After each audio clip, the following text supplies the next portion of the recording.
Angra em Revista, no Rádio Clube de Angra, quinzenalmente aos sábados.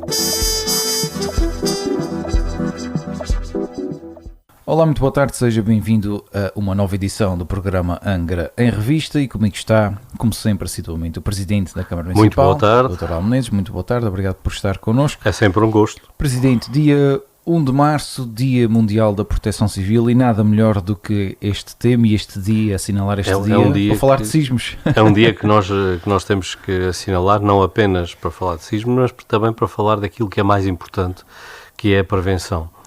Aliás, nesta semana, e celebrando este dia, já entregámos às últimas juntas de freguesia que faltava aqui no Conselho os equipamentos necessários para que nós tenhamos 19 núcleos de proteção civil em funcionamento, mas a verdade é que os núcleos de proteção civil não são os equipamentos são imprescindíveis, é claro, mas são essencialmente pessoas, e essas pessoas não é apenas para agirem quando acontece qualquer coisa, é essencialmente para espalhar uma cultura de proteção civil em que cada um de nós, nas nossas casas, tomemos as medidas necessárias para evitar os acidentes e evitar os desastres.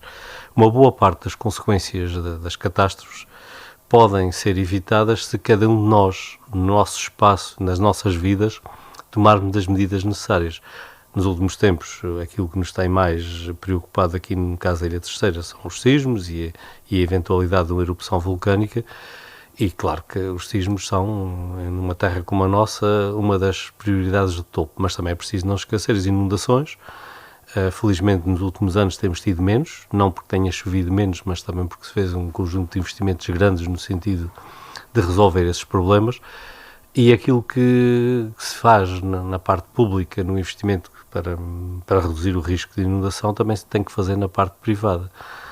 Nós, nas nossas casas, temos que olhar para onde é que colocamos as coisas pesadas. É uma coisa que muitas vezes nós nos esquecemos. Colocar uma coisa pesada em cima de um armário é, no caso de um sismo, aumentar substancialmente o risco, porque aquilo pode cair em cima de alguém, enquanto que se esse mesmo objeto estiver mais junto ao chão, além de não cair, mesmo que caia, o risco é muito menor para quem esteja perto.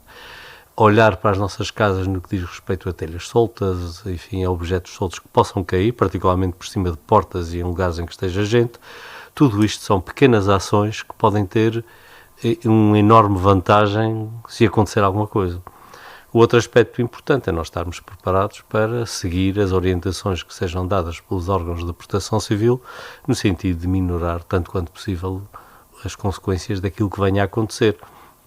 Porque estas questões da cultura da proteção civil não são questões nem da Câmara, nem do Governo, são essencialmente questões nossas enquanto cidadãos, das nossas famílias, das nossas casas e das nossas vidas. Este Dia da Proteção Civil visa exatamente chamar a atenção para essa realidade e levar as pessoas a refletirem um pouco naquilo que é a sua vida e a sua casa e tomarem as medidas necessárias. É isso que se pretende com este Dia Mundial da Proteção Civil, espero que tenha sido conseguido. Quanto aos sismos, as coisas estão mais calmas, mas obviamente que não estão ultrapassadas. De vez em quando lá vem um dia com mais energia e de vez em quando acontecem alguns sismos e o risco, apesar de ter diminuído, não desapareceu, e por isso é preciso manter a necessária precaução e estarmos muito atentos àquilo que está a acontecer à volta de nós. Presidente, relativamente aos núcleos de proteção civil, faltavam aqueles que eram mais próximos aqui ao centro.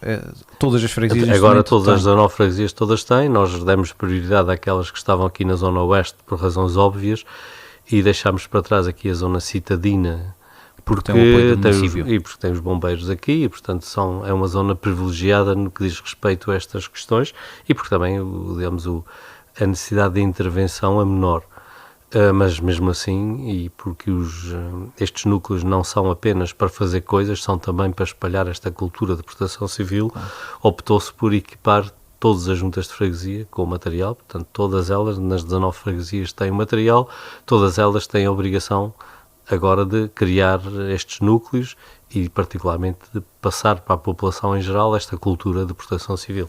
E assim também nas pequenas situações que ocorram podem intervir de imediato e deixando as grandes, digamos assim, para o município. Isso é a grande vantagem destes núcleos, é que para além da cultura de proteção civil, serem capazes de resolver as pequenas coisas, os bueiros entupidos, as pequeninas inundações, aqueles problemas que são problemas sérios para quem está a ser afetado, mas que podem ser resolvidos a nível local e com esta ação permite libertar os meios dos bombeiros e de outras forças de proteção civil para aquilo que seja efetivamente muito sério.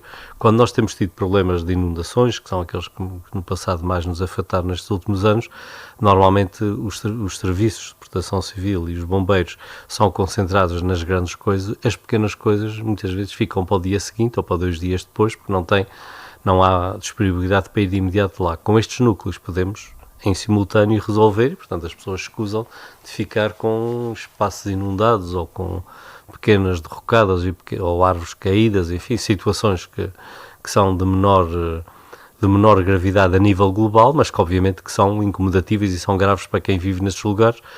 À espera, as juntas de freguesia agora têm a capacidade, porque todas elas têm motosserra, todas elas têm gerador, todas elas têm aspirador de líquidos para retirar de dentro de casas pequenas inundações, e todas elas têm o equipamento necessário para sinalizar estradas, tampas que estejam levantadas, equipamento para limpar bueiros, enfim, aquelas intervenções mais pequenas passam a poder ser feitas de imediato sob a coordenação da junta de freguesia. E com equipamentos a bateria, que é para não depender da Exatamente, luz com equipamentos elétrica, a bateria e com o gerador que permite, e isso é importante, permite manter iluminada a sede da junta de freguesia ou outro espaço qualquer, numa situação qualquer de emergência, de forma que as pessoas possam lá juntar e que nós possamos com outra segurança, mesmo que não haja eletricidade, ter as pessoas num lugar seguro e ao mesmo tempo carregar equipamentos de comunicações e outras coisas que obviamente as baterias têm um período de vida curto e é preciso ter maneira de o fazer. Portanto, todas as juntas de freguesia agora têm o seu gerador e têm a capacidade de resolver localmente estas questões. Muito bem, Presidente, Dia Mundial da Proteção Civil, fica aqui também assinalada essa data no nosso programa, que curiosamente coincidiu também com a data. Presidente, algo que tem preocupado também a população de uma forma geral, e o Presidente, tanto próximo das pessoas, também nos pode dar aqui um feedback daquilo que são as opiniões que tem recebido, tem a ver com o aumento do preço dos combustíveis, principalmente aquilo que tem sido o preço do gás, que disparou, diria, radicalmente.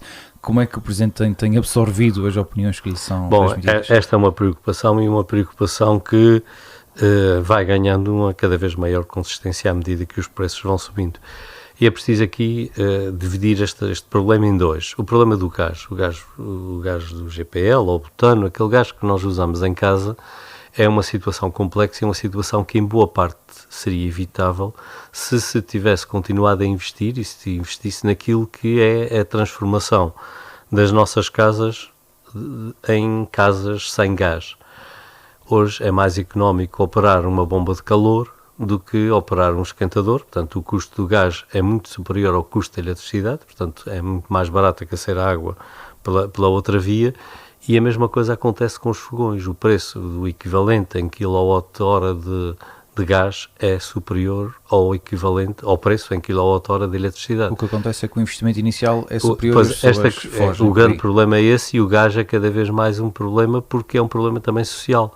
São as pessoas com menos posses aquelas que mais dependem do gás. Os que têm mais posses já estão praticamente todos a libertar-se do gás, até porque é mais cómodo, não é preciso ir buscar garrafas, não é preciso, enfim, tem-se outra liberdade. Claro.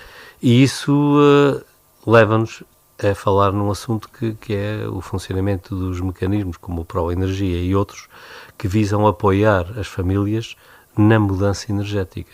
Existiram fundos comunitários para isso, creio que ainda existem, e é preciso reforçá-los, no sentido de permitir, particularmente às pessoas com menos posses, que substituam os seus esquentadores a gás por bombas de calor ou por cilindros, que enfim, não é tão eficiente, mas é muito mais barato, e que substituam os seus fogões por equipamentos de indução ou outros equipamentos elétricos que permitam evitar a dependência do gás. Creio que o caminho é esse, já que o preço do gás, particularmente o GPL, que é aquele que nós, o gás de petróleo liquefeito, que é aquele que nós aqui geralmente utilizamos, não vai diminuir, até porque é cada vez mais um mercado de nicho.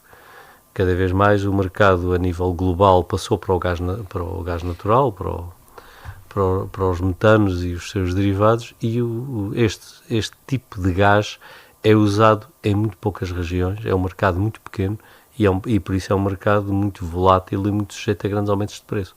Por isso é urgente nas nossas ilhas, até porque nós temos um ambiente extremamente rico em energias renováveis e podíamos ser líderes a nível mundial, infelizmente não o somos, por razões que têm mais a ver com o investimento que outra coisa, mas temos, por exemplo, aqui na Ilha Terceira, temos muitas noites que temos excesso de produção de energia que não podemos usar. Temos eletricidade a mais que podia estar a aquecer a água em casa das pessoas e está a ser desperdiçada porque não há quem a use. E, portanto, nós estamos realmente numa situação paradoxal, que é deitarmos energia fora e, ao mesmo tempo, obrigarmos as pessoas a pagarem preços que são muito elevados pelo gás. E isso é preocupante, volto a repeti-lo, porque as principais vítimas são as famílias com menos posses, que são aquelas que têm menos capacidade. Numa garrafa de gás faz toda a diferença. Faz toda a diferença, particularmente famílias numerosas que têm um elevado consumo de gás, porque têm muitos banhos, porque têm que cozinhar, porque têm os fornos, porque, enfim, claro. Tudo aquilo que acontece nas nossas vidas. Pequeninas, obviamente, nem sequer e por isso é importante resolver este assunto e é importante retomar o caminho do investimento na transformação energética das habitações e abandonarmos o gás. A questão dos combustíveis rodoviários. Passaram a ser habituais as subidas e as descidas de preço também, mas os impostos é que são cada vez maiores. Mas a verdade é que os impostos, na maior parte dos anos, não chegam para a despesa. Há aqui uma certa ilusão em torno desta matéria. Nós às vezes pensamos que, e porque isso circula aí nas redes sociais, que a gasolina é cara por causa dos impostos. Bom, o que é que está a acontecer na verdade? O preço que é cobrado pela gasolina em algumas ilhas é inferior ao custo de fazer lá chegar a gasolina. Portanto, há ilhas, as ilhas com mais população estão a subsidiar as outras, porque senão o preço da gasolina nas ilhas mais pequenas seria muito superior. E ninguém está a ganhar com isto, ou seja, a região não está a ficar rica com os impostos sobre os combustíveis. Isto é um sistema que mal dá para si próprio, para manter os preços. Portanto, o que se passa aqui, mais uma vez, é que nós, vivendo em ilhas como vivemos e com as dificuldades todas da logística dos combustíveis, só o navio que faz a distribuição de combustível entre ilhas custa muitos milhões o seu funcionamento. Portanto, nós estamos a falar de um sistema que é extremamente caro e que é alimentado por nós que compramos gasolina e gasóleo, e depois ainda há gasolinas e gasóleos subsidiados para algumas atividades. Portanto, tudo isto sai daquilo que nós pagamos. Ninguém fica com dinheiro a mais e a região, infelizmente, não está a ficar rica com os impostos. Isto é um sistema que ele próprio é extremamente caro e precisa de uma revisão radical. E a revisão passaria, essencialmente, mais uma vez, fomentarmos a utilização de eletricidade. Nós temos ilhas que têm um potencial imenso para a produção de eletricidade e toda a transição que se faça dos combustíveis fósseis para a eletricidade, aqui poderá levar a uma diminuição drástica do preço destas coisas. Começando para aquilo que seria mais fácil, as ilhas mais pequenas? O que seria mais fácil seria nas ilhas mais pequenas, como aliás se fez no Corvo há já umas décadas atrás, seria haver uma campanha de substituição de tudo o que é aquecimento de água a gás por aquecimento de água elétrico. Isso retiraria de cima do contribuinte um preço enorme, porque o gás também está a ser subsidiado pela gasolina. E, portanto, todo este sistema assenta num conjunto de impostos que são caros para todos nós, mas que acabam por se gastar exatamente nos próprios combustíveis para manter os preços iguais nas ilhas todas e para conseguir abastecer mesmo as ilhas mais distantes com o gás que elas precisam, e obviamente que elas precisam. Portanto, a solução é mudarmos tudo isto e dizermos chega de gás, chega de gasolina, vamos investir noutra coisa, vamos mudar isto. Para isso é preciso investimento público, porque obviamente as famílias mais pobres não têm condições para gastar um par de milhar de euros, que é o que é preciso para fazer esta transição em cada uma das casas. Mas com certeza que nos seria mais barato a todos se nós pagássemos esse par de milhar de euros dos nossos impostos e a seguir deixássemos de estar a pagar o gás e a gasolina aos preços que estamos a pagar. Portanto, há aqui um conjunto de decisões que é preciso tomar no sentido de, a curto prazo, mudar estas coisas e a médio prazo, enfim, carregar menos em cima do contribuinte. Até porque todos queremos pagar menos impostos, sabemos que os temos que pagar, mas pelo menos mas é mais importante baixas possíveis. Claro, isso é o desejo de todos nós, mas também é preciso percebermos porque é que os pagamos. E quando nós vamos comprar o gás ou comprar a gasolina, é preciso perceber o que é que está a acontecer naquele pagamento, em que nós, de facto, com aquilo estamos a pagar muita coisa. E depois há uma questão fundamental, que é o investimento no sistema elétrico da região. Nós partimos à frente e, nesta altura, já no continente e na maior parte dos países europeus, a taxa de penetração das energias renováveis já é muito superior àquela que acontece aqui. Isto é mau sinal que nós estamos a deixar-nos ficar para trás. Até não começamos mal, mas abrandamos demasiado nesse Abrandamos aspecto. demasiado. E agora temos que rapidamente recuperar esta passada, porque não faz sentido que nós vivendo em ilhas com estas características estejamos a ficar para trás. Depois é preciso olhar para, de facto, quem ganha com os combustíveis. Porque não é o povo, com certeza. E, portanto, este assunto dos combustíveis, da venda dos combustíveis para a produção de eletricidade, da venda dos combustíveis rodoviários, a questão do gás, tudo isto tem que ser visto em conjunto e ser visto com clareza, e é importante que as pessoas percebam que estamos a gastar demasiado dinheiro em combustíveis para manter preços que é mais ou menos impossível de manter, e neste momento mesmo esses preços que teoricamente eram subsidiados já começam a ser excessivos para os nossos bolsos. Portanto, há aqui matéria para um pensamento mais profundo e particularmente matéria para que se faça uma revisão global deste sistema, porque são coisas que parecem separadas, mas na verdade são tudo faces da mesma moeda, tudo interligado. Muito bem, Presidente, o turismo também é um setor que fez aumentar, obviamente, o consumo, não é? Se nos lembrarmos, por exemplo, dos carros, os carros de aluguer, os turistas andam por aí, também consomem mais. Mas esses pagam com o seu dinheiro, embora quando vão para as ilhas mais pequenas, como pagam a gasolina ao mesmo preço que toda a gente, estão a ser subsidiados por todos nós. É verdade, também conduzem um bocadinho, andam de carro às nossas custas, aqui entre parênteses, porque é carnaval, também ninguém nos leva a mal. Sim, isto não é assim tão simples, mas a verdade é que estes assuntos são coisas que parecem desligadas, mas depois acabam por se interligar, como por exemplo, ainda esta semana, estava aí nas notícias, e tem a ver com o turismo, o aumento do turismo fez aumentar o número de voos interilhas, e ao fazer aumentar o número de voos interilhas, faz com que todos nós, dos nossos impostos, vamos pagar mais 31,4 milhões de euros à SATA.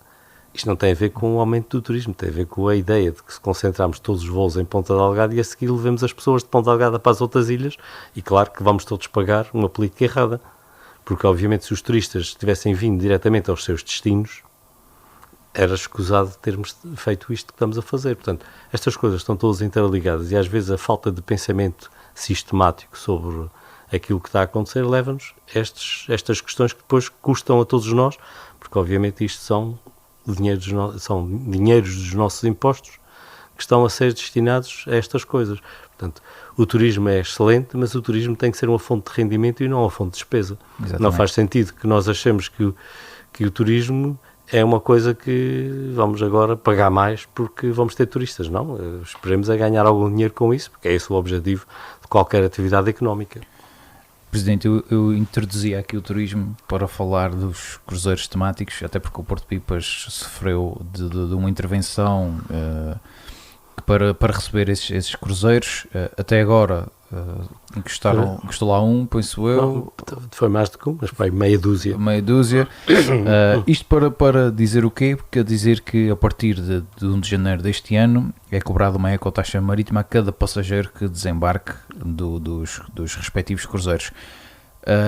Nós temos um cais de cruzeiros temáticos recente. Isto é uma preocupação presente aqui para a nossa esta economia. questão, a criação de taxas, tal qual como aliás já falámos aí no passado, da criação de taxas turísticas e outros, qualquer tipo de taxas, é sempre uma matéria difícil e controversa, porque obviamente tem um efeito imediato, que é aumentar as receitas das entidades públicas, mas depois induz um conjunto de outros problemas que muitas vezes são piores.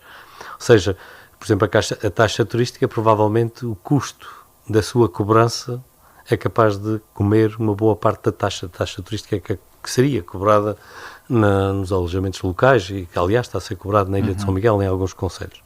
Portanto, é um assunto controverso e difícil e há soluções melhores, como, por exemplo, irmos ao IVA da atividade turística. Os municípios, nesta altura, recebem 0,37%. Nem sequer chega a 0,5% desse valor. E em vez de estarmos a cobrar taxas turísticas, então aumentemos o IVA. O Governo Regional optou por reduzir o IVA em 20%.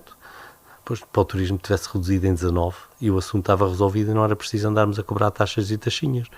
Portanto, há aqui, outra vez, uma falta de uma visão global das coisas que depois leva a isto. No caso desta ecotaxa marítima, tem este nome assim tão bonito, parece que tem a ver com ecologia, e tem a ver com o funcionamento de portos e com tudo isso.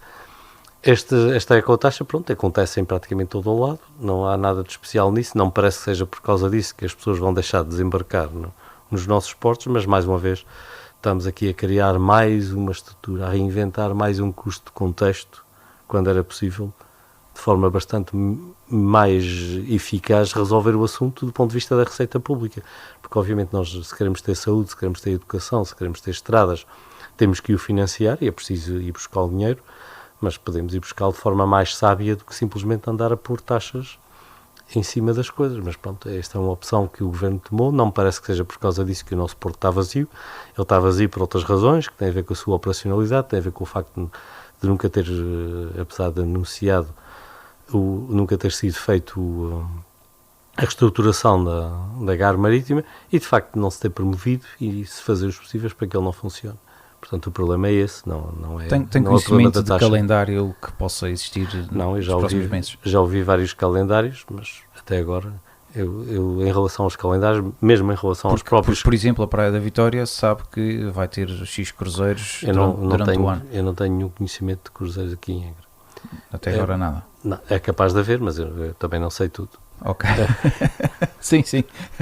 Muito bem. Presidente, virando olhos aqui para a atividade do Conselho, eu destacaria um evento que se irá realizar em abril, que tem a ver com o primeiro Congresso Internacional sobre Envelhecimento nos Açores. Foi apresentado há bem pouco tempo. Fala-nos um bocadinho de em que é que consiste.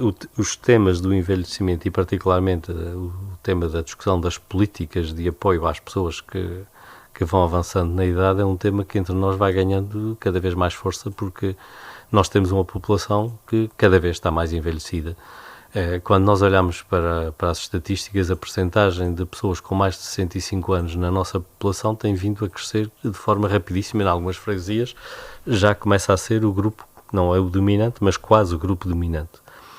Isso quer dizer que é preciso discutir estas matérias e particularmente é preciso perceber o que é que nós temos que fazer enquanto sociedade para dar uma resposta adequada àqueles que vão ficando mais velhos, e isto não é apenas a questão dos lares e a questão da saúde, que obviamente é importante, mas também as questões de manter as pessoas ativas, de haver atividades que permitam manter uma vida saudável, as questões do convívio, as questões do apoio domiciliário, enfim, há um conjunto muito vasto de temáticas que precisam de ser debatidas, e o objetivo é exatamente esse, é revisitarmos esta matéria e percebermos o que é que é preciso, o que é que temos feito e o que é que vamos fazer.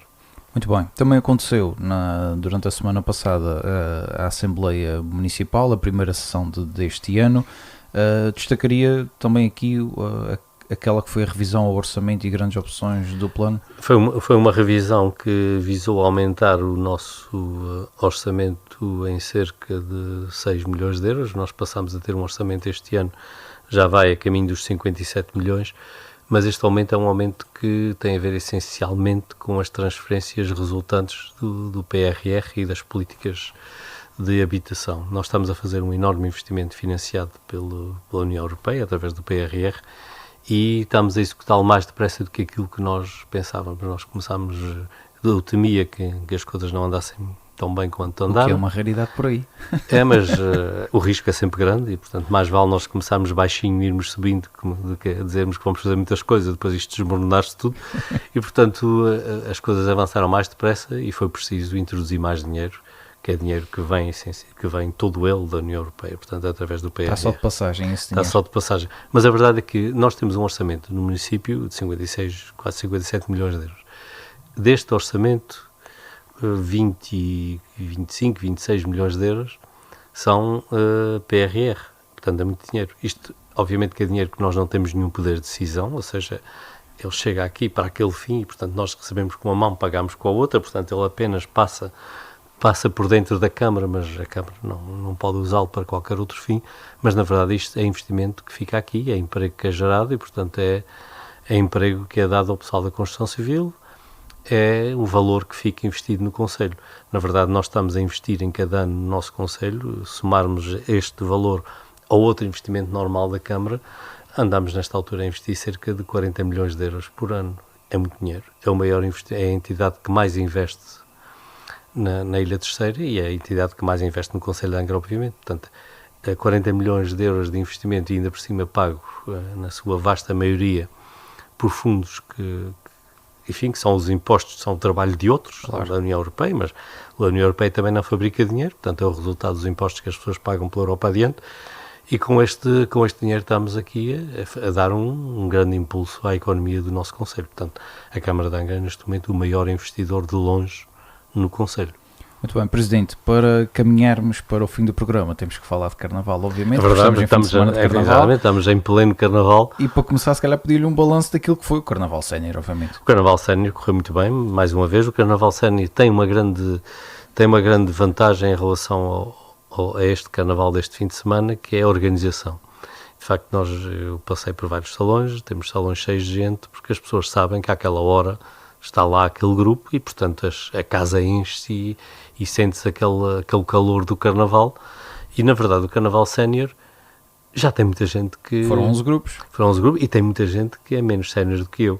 E, portanto, também, porque os mais novos às vezes também começam por aí, os mais pequeninos. Exatamente, portanto, nós realmente temos aqui um fenómeno de Carnaval em crescendo e um Carnaval alegre, bonito, bem disposto. E, portanto, na verdade, o que nós estamos aqui a assistir é um alargamento do fim de semana de Carnaval para outros fins de semana, o que é muito bom e que dá força a esta tradição que nós temos nesta nossa ilha.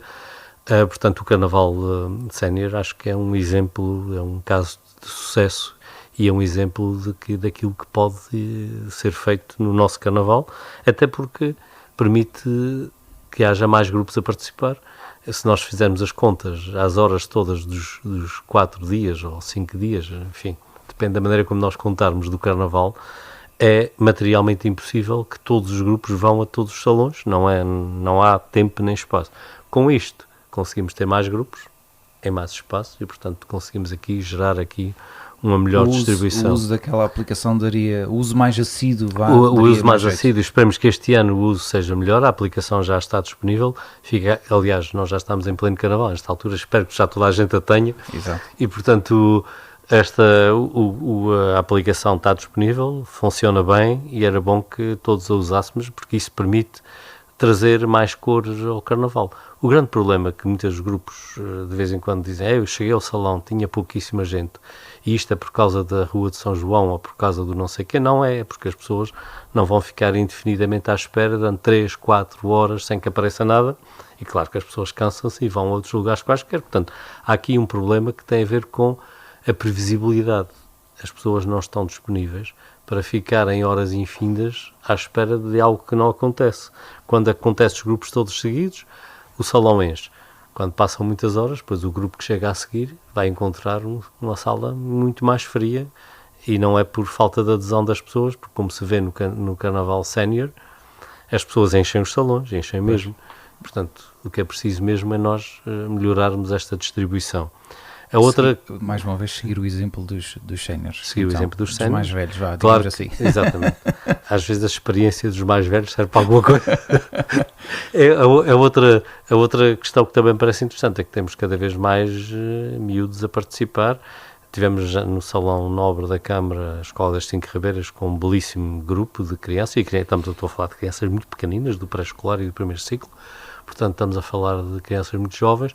Temos escolas, este ano já temos 2 escolas pelo menos com grupos, o que é muito bom. E, portanto, eu espero que o Carnaval também se vá renovando. Presidente, ainda esta semana, e para mim também está à parte, num dos nossos programas alguém nos revelava que havia um jovem que estava na escola de música para aprender um instrumento para participar num bailinho. Pois, cá está uma excelente motivação, e é importante que isto aconteça, porque o Carnaval é uma festa do povo e é feita pelo povo, e é importante que ela se renove e que as pessoas sintam que o Carnaval não é apenas para os séniores, é também para os juvenis, e portanto acho que neste Carnaval nós, além de termos muitos grupos, temos uma grande diversidade etária e uma grande vontade das pessoas de participarem.